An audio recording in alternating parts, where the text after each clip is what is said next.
and reflect on why we exist as the Wesley Guild. This is helpful because it helps the one who looks where they lost their way and they have been in the midst of various circumstances.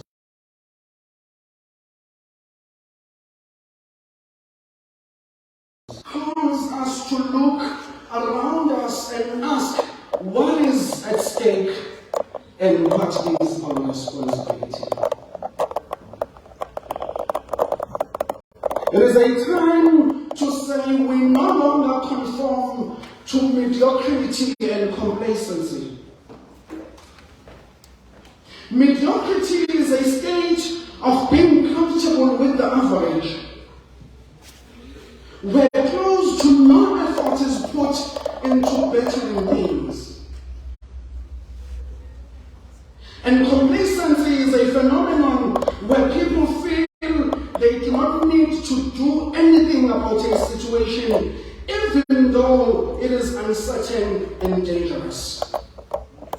Abantu abathi njengoba bakunjalo ekuqaleni kusenjalo namanje kuyoze kube njalo kuze kube phakade.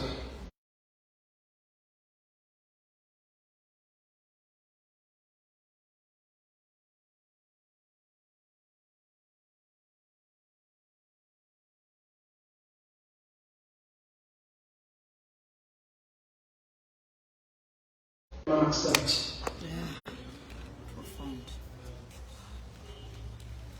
In the book of Ezekiel that we have read, we meet this prophet who speak to the deportees who were forced to live in exile in Babylon. They saw the future as doom. And a century and a half before, people of the kingdom of Israel had been similarly deported. They lost their identity and had faded into the mists of history. The exile was more than just a crisis of physical suffering, but a crisis of communal identity. The key symbols of the Judean faith had been destroyed. And according to the theological rationality of the ancient world, many of those who were taken into exile assumed that their God had been defeated by Marduk, the god of the Babylonians. The people wondered if Lord was truly powerful and faithful. And towards the end of this oracle, we hear the words of lament of the deported people. They say, our bones are dried up and our hope is gone. We are cut off. The reference to bones is a way of referring to one's deepest self, or in this case, our bones, a way of a community to refer to its most essential self. They express the greatest sense of helplessness and hopelessness. And at this time, I would like us to reflect a bit on who we are. What is the Wesley Guild and why does it exist? How do we rise from the COVID era and not be fixated by what we were before that, but reimagine what we are supposed to be in the contemporary context? The Wesley Guild is an organization of young people in the Methodist Church of Southern Africa that has its aims and objectives. And one of these aims and objectives is to promote loyalty to the work of God in general and the work of the church in particular. These aims and objectives are to be implemented using the strategy of the Forces for Christ. And under this aim and objective, I would like us to take time and rethink about our financing model as the Wesley Guild, as we promote loyalty to the work of God. The time to break poverty when it comes to the work of God, Matamasha, has come to an end. We need to come up with ways that will be life-giving to the movement in terms of money. We work from hand to mouth, and this limits our work and our impact. The 32,000 rands that we give to circuits to host our consultations is seriously not enough. It is no wonder circuits do not want to host us anymore.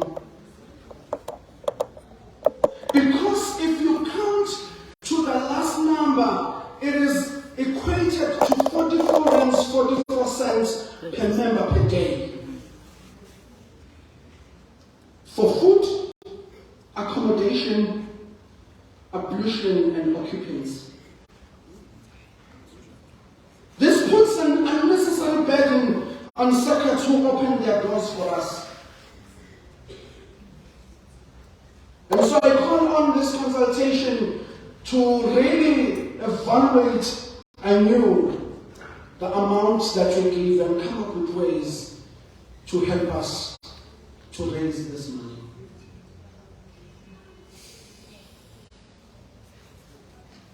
The vision of this executive is that of a consultation that is self-funded, where we require little to no financial assistance from circuit to host us.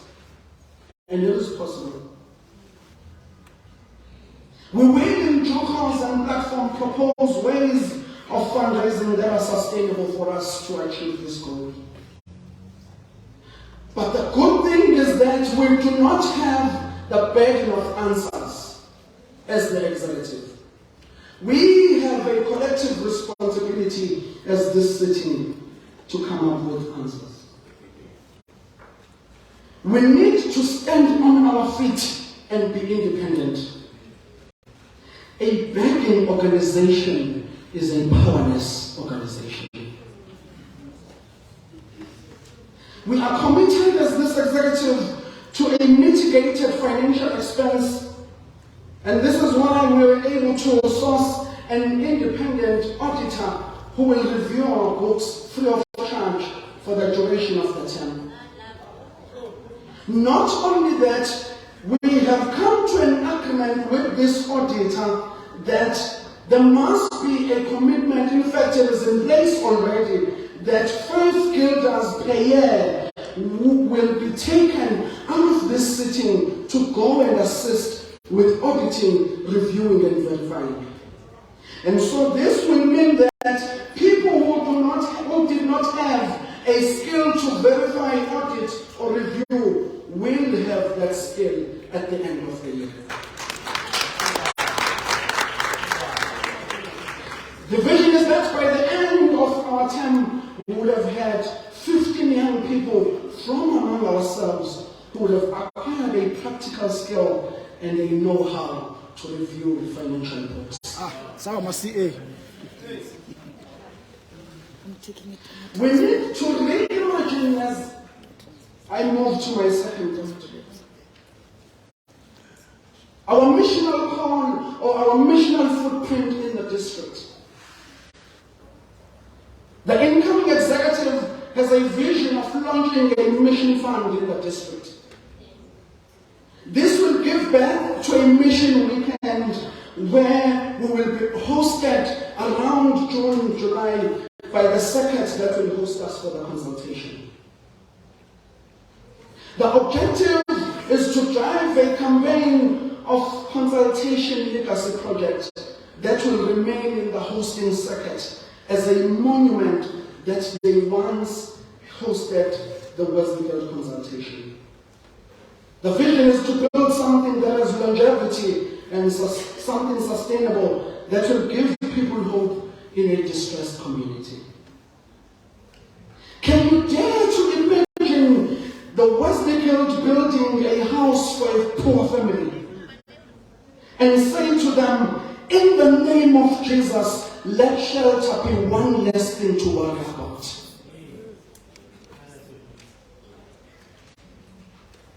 The aim is to name the mission fund after one of the stalwarts of Methodism.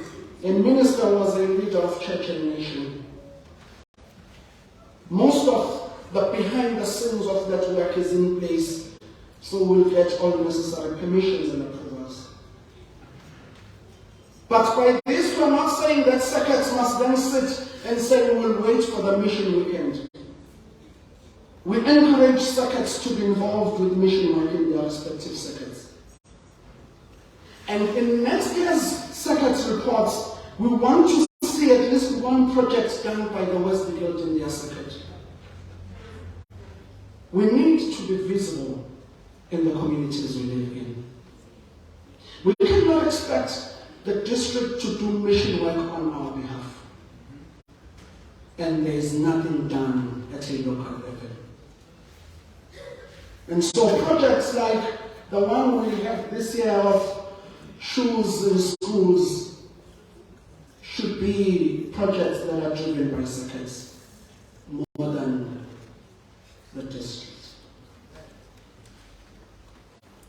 And lastly, we need to reimagine leadership, and I'm encouraged by one of the items on the program for tomorrow, which will be led by Mchunu. And one of the things I talk about in the welcome message in the is that the Wesley Guild has been an incubator for leaders. The church has now made things even better and inclusive for us in the 20% policy. But it is sad to see that most of the Wesley Guild members who are given an opportunity to lead are despondent leaders. They are there, but they are not there. Little to no effort is put to understand the role and responsibilities that come with the leadership role.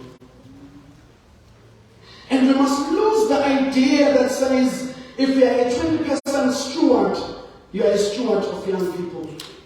You can contribute to the life of the church. You are a steward of the church.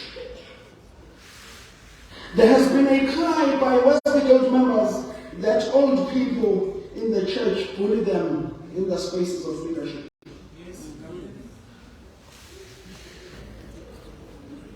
And so, most young people fail to hold office to term, and they get lost along the way, they resign or they just abscond the responsibility.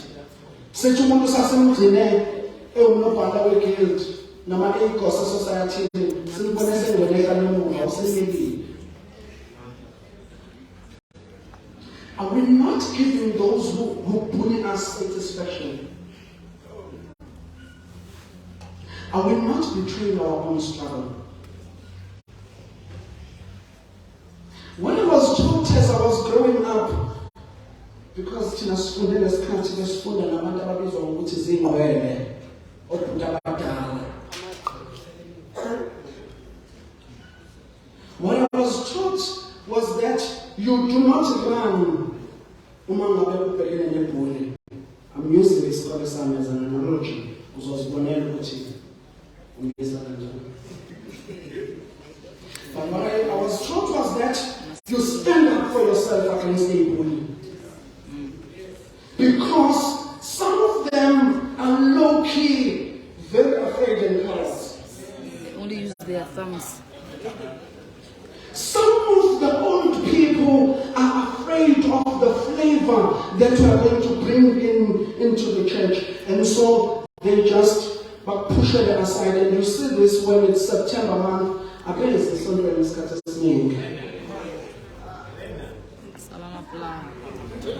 let us stand up for ourselves and take our own space in leadership. But this takes me to something else that I term personal leadership. When a person leads themselves, We need to lead ourselves out of this thing of being district Wesley guilders. Wherein guilders are there in every district event, but if you go to their society, they are not in there. True Methodism actually begins in the class. Who do not even know what to look at.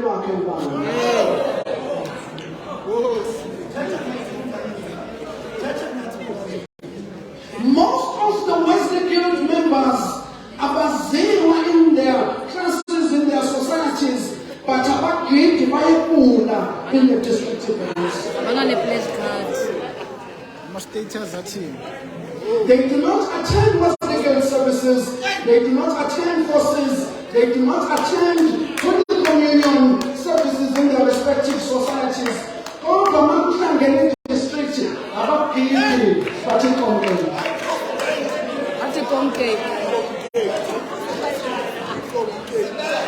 forces must be utilized as a strategy to promote loyalty to the work of God. And as such, we will be sending out a revised reporting template, which will help us get a sense of what people are doing in their local communities.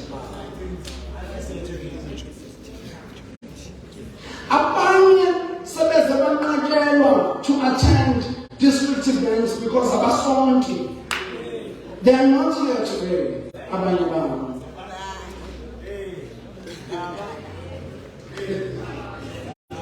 We need to lead ourselves out of that.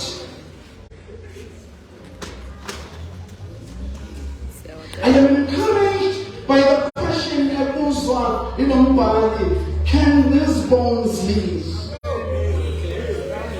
And Ezekiel answers and says, Sovereign Lord, when was you? What you are, Profeta Pesgomatambo, Omineyo. Little Bible, Kwazwa, Kalumsindo, Amatamba, Kalunyagaza, Eline na Sundela Beline, Ahangana, Otuvezeli, Ngapega, Bakala of Velim Sipa, but very Nama, who takes up very Nama, Sapegile, but very Skumba, some Bosinyama, Sita some Bosinyama, but Fabumoya Kona,